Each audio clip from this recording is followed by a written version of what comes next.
Hour. Hello and welcome back to the Horror Hour, the show where we discuss, debate, and disagree on all things horror. I'm one of your hosts, George, and today I'm joined by my fellow co-hosts, Yutaka. Hello. Liam. Hi. And a new face to the channel. It is Yousef, who you may remember him from such things as the Council podcast. Hi, Yousef. Hello. I've made my triumphant return to podcasting. And you couldn't have made it on a better channel, because this channel is an icon, it's a legend, and it is the moment. It is the moment. Yeah. But today, as you will no doubt have guessed by the title of this, we are going to be reviewing the new Texas Chainsaw Massacre that dropped today on Netflix.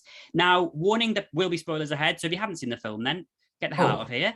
Come back. When you're done, then you can watch it, unless you like Yutaka and enjoy spoiling things for yourself, in which case you can stay around.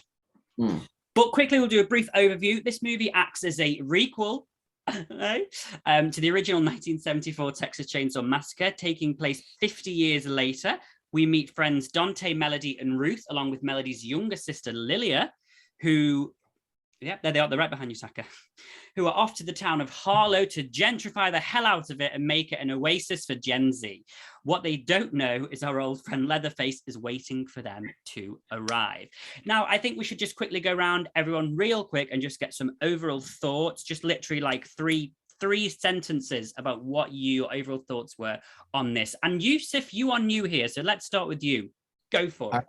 Well, I haven't seen any of the Chainsaw Massacre thingies, so I didn't know what I was getting myself into. I just knew that they were gory and someone was gonna cut a bitch.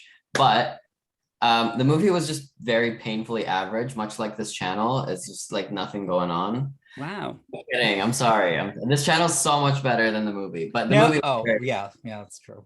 Yeah, the movie was just very average, and there's nothing really much to say about it. Okay. Say it how it is. Yutaka? Lots of gore. Loved that. And I really actually also like Sarah Yarkin. She was actually the bright spot of this, as Yousef was correct, painfully average film. Mm-hmm. Okay. Liam, would you like to follow suit? I would. Just like Yousef, it was very bland. Some bright spots. The cinematography in certain points was quite good. Like Yutaka said, Sarah Yarkin was the only. Right? Oh man, yeah. With what she was given, she was the only one I was happy to see every time on screen. But George, what were your thoughts? Yeah, I'm gonna have to agree. I don't think I had, and I think we kind of discussed this in a previous episode. I don't think many of us had like huge hopes for this. I don't think we were like, this is going to be on par with Halloween, Scream, things like that. We were kind of like, this is just going to be a fun film that we can enjoy. It was a film. And I think what I found about it was that, and I agree with everybody else, Sarah Yarkin was really, really good. And if you haven't already, go and check out our interview with Sarah. I'll put it up here somewhere. She was really nice. But I felt like, and I don't know if this was purposeful, but I didn't like any of the characters. Like, they were really unlikable. And I don't know if this was, and I know that Liam sort of had this in mind, that it could have been written about a certain group of people by a different group of people. And I feel like this was what they thought of this group of people, and so they made them really unlikable. But yeah, like I was like, I didn't care who died, because I wasn't like, I'm rooting for you. I wasn't rooting for anybody. I was like, everyone's fair game. And so yeah, for me, it was all right. It's definitely a streaming film, 100%. But yeah, it wasn't the worst film I've seen, by no means the least, but it's one of the weaker remakes or sequels, should we say. It's not as bad as Halloween Kills. I thought the movie was god awful. like the new one, the one that came out like last year or something. Yeah. Yeah, No, we know what you're. We're the- just kind of shocked you said that. You guys like that? You Um, like the 2-hour trailer? Anyway, that's a whole other thing. oh, It was it was that, and not the point. This movie is better than that in my opinion, but it's just like it's not good and it's not bad. It's just kind of like in the middle. okay. Well, since we're gonna compare the two, we might as well get some obvious similarities out of the way. They also brought back Sally Hardesty, kind of like Halloween, brought back Laurie Strode. But And the kind of difference, like Yutaka? Did you say kind of like or exactly like? I know, fair point. Sally Hardesty didn't even need to be in this film. No, I was gonna say like I hadn't seen, and that's not the original actress that played her, right? Because I No, did research and she's dead. she died in 2014. Yeah. Yeah. So like there was literally no reason to bring her in. Mhm. Mhm. I agree. But let's talk about the new. I can't call them the new cast because they're basically all dead. But they're not going to be like coming back for more. But in terms of the main cast of who we saw, what did everybody think about the cast in general, Liam? Bland, Dante, prick. The blonde one, Ruth. completely unmemorable. Yeah, that. Alice Krieg was a good surprise. I did like that. I was like, oh, it's Alice Krieg. Oh, fun. Yeah, the only person, as we've already said, Sarah Yargan. Going from the trailers, I thought she was going to be the most annoying one. I thought Sarah Yargan was going to be what Dante's character was like. I thought she was going to be the one. Yutaka, your thoughts on the cast? I feel bad for Elsie Fisher because we know she can do better in terms of just acting ability. So that was rough. I did like, because it did catch me off guard, the school shooting aspect. I liked it because I wasn't expecting it. Mm-hmm. And I know the whole What did reason it they were have? doing that for the third act. That's really why they were doing that, sure. But it was kind of like, they could have really leaned into that for more social commentary, but they didn't. I loved Sarah Yarkin, but like I said in the beginning, I thought I was going to hate her, and I didn't. Also, I did like the mechanic though. Maybe that's because I wanted to, I forgot wanted about to the screw mechanic. him. Maybe because I wanted to screw him, but Yes. Okay, Mhm. Yousef, thoughts on the cast? Oh, I mean, characters. I hated all of them. Mhm. Like I was just like, cut them up. Let's go. I got things to do. I will agree Sarah Yarkin was the best one out of the group. I don't think that's saying much. Like I liked her in the opposite of Yutaka. I liked her in the beginning of the film. Like I liked her performance in the beginning of the film. I hated the character throughout. And then at the end, during the third act, I was just like, Jesus Christ, woman, take an acting lesson. Like with all due respect to her, it's not her fault. I think it's the director's fault because Elsie Fisher is good. Like if you've seen 8th Grade, we love Elsie Fisher, but she was god awful in this film too. So clearly the director can't direct. The writing is all, I don't know, there's something wrong. And then with Leatherface, I don't know if this is meant to be something, but I find the character very comedic. Like every time he would like run with a chainsaw, I just like a little fat man just running with a chainsaw. Yeah, I'm going to agree with everybody. Well, I didn't particularly warm to any of the characters in particular, and I kind of felt the same way that I was just kind of waiting for them to die. I really wanted to care about them, and I think coming off, I know there's been a few films before that, but I'm always going to go back to the 2003 remake because it is just so good. And you really cared for Jessica. Well, the character's not called Jessica, but you know what I mean? Like you really cared about some of these characters more, so they built them up better than this one. This kind of one, you were going in not liking them because of the way they were written. I haven't got much to say about them because I just feel like we didn't get to know them properly, and I feel like they were just from the get-go, they were just there to be killed, which is fine, but then it doesn't really help the story. But we kind of touched on them vaguely, but let's just kind of, and Yousef kind of mentioned it there. How did we feel about Leatherface and Sally in this? And did we feel that Leatherface was menacing? Did we feel like he was, how did you all feel about his character, Yutaka? Sorry, I just have a quick question before we start, because I've already gave my feelings on them. I want to know, does anyone understand how he kept on his mother's face? Thank you. How did it stay on? Like, how was his tiny little mother able to produce such a large skin amount of masking Mhm. that Skin stretches. more than covered his original face? I didn't Well, no, mind. because in the old ones, you know how it's on. Yes. It's clipped Yeah. in. Yeah, It annoyed us that they didn't. that's fair. Okay. I didn't mind Leatherface. In terms of menacing, yeah, I wouldn't say menacing. I still like Leatherface as a character, but I love Fede Alvarez, but he definitely made Leatherface like an action star, is what it felt like, and so it was less menacing, more like, huh, okay. Yeah. And you already know my thoughts on Sally. Let me just talk about her character arc. I'm gonna run into a chainsaw. Done. What the fuck? Literally, what the fuck? That annoyed me. I was like, you don't bring back Sally Hardesty to do that. And then also, I don't know about you all, this is what annoyed me. She got chainsawed through the body for And then she quite was some alive. time.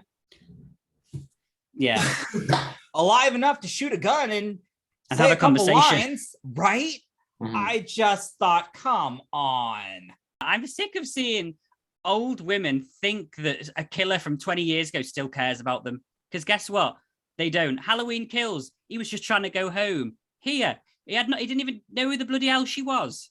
Scream. That's true. Sydney, it wasn't anything. Well, I mean, that was to be fair, that had more to do with Sydney because they want to bring her back. But I agree, like, still, like, get over it, Sydney. But, like, these women, let's move on. Men are not worth it. Do you know? Yeah. And I'm actually to me, this part doesn't make sense. And maybe I'm just thick, but what he was in 1974, Leatherface was 26 years old. So if you could please tell me why this gentleman was in an orphanage at near 30 years of age when they showed the photo in 1975 of him sort of standing in the background. Like that man, that man didn't need. Why would that man have gone to an orphanage? Like he would have just stayed in that house, surely, or like. So are they saying that in? Why would he have the stayed in that original, house? he was actually a child. Well, he would have had to have been a child, surely, because the photo looks like a teenage boy, but he is 26 years old. Unless they were just trying to completely change it, but he is 26. Around 26 years old in the original Texas Chainsaw Massacre. So I just don't know, unless it was because he had like mental health problems or that they kind of. I don't think he's all there though, but either way, I think that's diving way too deep. It really stuck out to me though. It kind of. Oh, okay. Well, I mean, if you remember the original, why would he stay in that house? I'm just saying at that point. He clearly needs somebody to take care of him. The gore was all I really came for, and that's what it actually delivered, because that first kill, though, when he broke that dude's hand or that arm, like just snapped it like a twig. Oh my God, I was screaming with glee. I loved it. And then stabbed him in the neck. Oh my God. This is why I watched this film. Was I expecting story? Fuck no. Was I expecting great acting? Hell no. Was I expecting gore and kills? Yes. And that's what I got. And that's what I wanted. And I know this scene Liam hates, but I loved that busting scene. All of those fuckers get killed. Okay. Well, that seems like the perfect place to move over to Liam and his thoughts on the kills. Yeah, I did think that bus scene in the trailer, do anything and you'll get cancelled. Still made me laugh. It just didn't make me laugh. Like, as George said earlier, it was the older generation writing about the younger generation and how they think they would react in that circumstance, which they fucking wouldn't. And that's why it was stupid. I don't know. Ask the TikTok generation. We wouldn't react like that. Yeah, exactly. Then, like, they wouldn't. My generation would act like that. I don't think your generation would either. No, I probably would. I wouldn't say cancelled. I'd just get a photo. Yeah, like that wouldn't happen. That's in general for everyone, though. Yeah. If you think about how many people just sit there and film everything that's bad. Sometimes that's a good thing that they're doing that. But in general, I'm just saying how many people capture that and then upload it to YouTube or upload it to TikTok so they can make a viral video. like So Logan I'm just Paul. saying, People upload Thank things you. and record oh wait, things. he's around my age. However, but they don't just stand there and record and say you'll get cancelled. If something actually bad is happening, they'll record it, but then they'll try and do something about it, or they'll record as they're leaving. Dante's kill could have been more brutal. He deserved it. He was a knob. Seri Arkin shouldn't have happened. Should have been Elsie Fisher. That's fair. Yeah. And yeah, like, meh. Yeah. Like, the kills weren't as good as I was expecting. Like, I was like, this story, like, they have not worked on the story. Surely they've worked on the kills. Well, thank you very much. We're going to move on to Yousef now. Yousef, what were your thoughts on the kills? I can't believe I'm saying this, but I agree with Liam. I'm gonna say it in a more concise way. I don't have years to spend, but I think like the bus scene was just so stupid. Like it felt like a 6-year-old was like, oh, I'm gonna be so clever, and it wasn't. I agree with Yutaka that the first kills were cool, like the whole scene in the police truck thing was cool, but then it was just downhill from there. I don't remember any of the kills. Like I couldn't, if you point at them, I couldn't tell you how they got killed, except for Seri Arkin's kill at the end. I was not expecting that. But then also like I was. How do they keep coming back alive? Like I don't understand. Like how did Leatherface come back? Wasn't he shot and like Yeah, well, it's a the bit like Michael chainsaw Myers. clipped his chin. And I mean, that was a shotgun with buckshots, probably. Who knows? I don't know. I was just like all the kills, and like even that old lady that got cut in half and then shot a gun. Like, what was the point of any of that? Like, Agreed. That old lady. Sadly, but Someone come get the grandma. Yeah. Yeah, I mean, I'm gonna agree. There wasn't any kills in particular. Yet that one, the first one, I was kind of like, ooh, but for the rest of them, I mean, I wasn't like, oh, this is, genre defining stuff. I feel like if you look hard enough, there is probably very similar kills probably throughout the Texas Chainsaw films.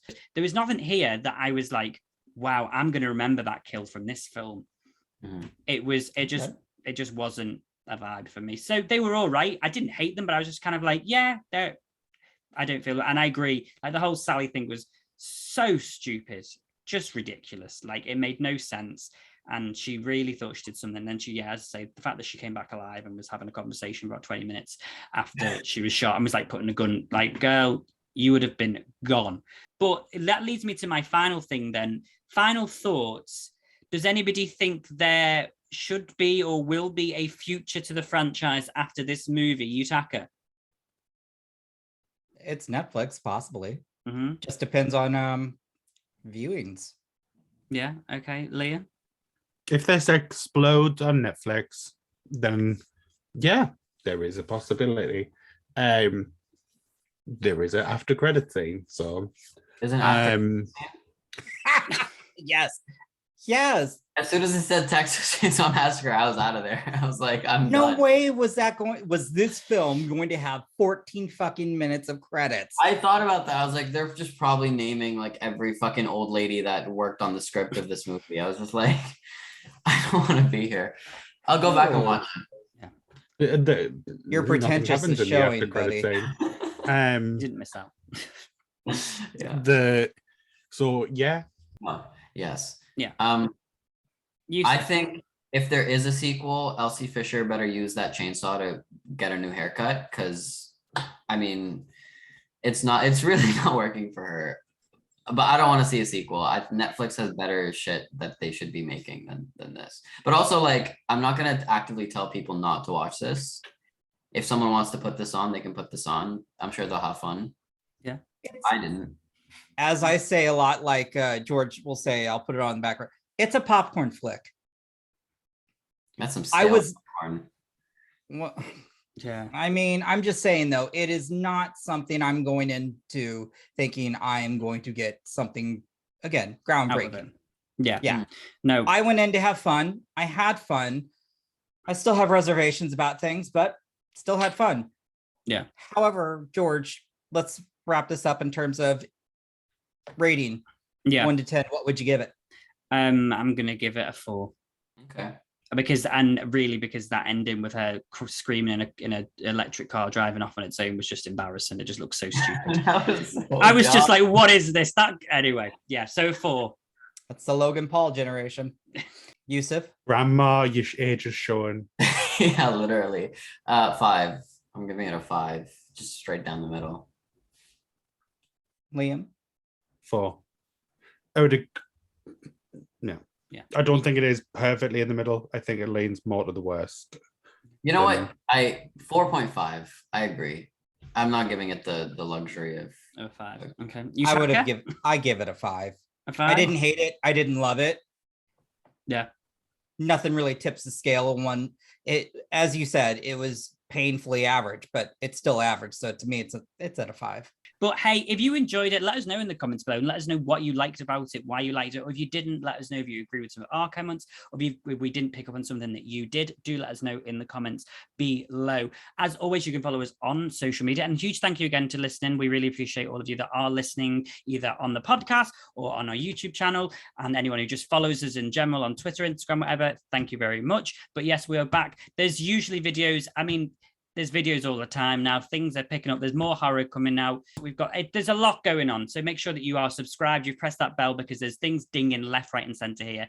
And now we've got Yousef. There'll be even more stuff coming because just loads of us. It will be non-stop. Thank you very much for listening. And let us know in the comments below what you rate it because I'm really interested to know what everyone else thinks. So thank you very much. And we'll see you all next time. Bye. You have been listening to the Horror Hour. See you next time.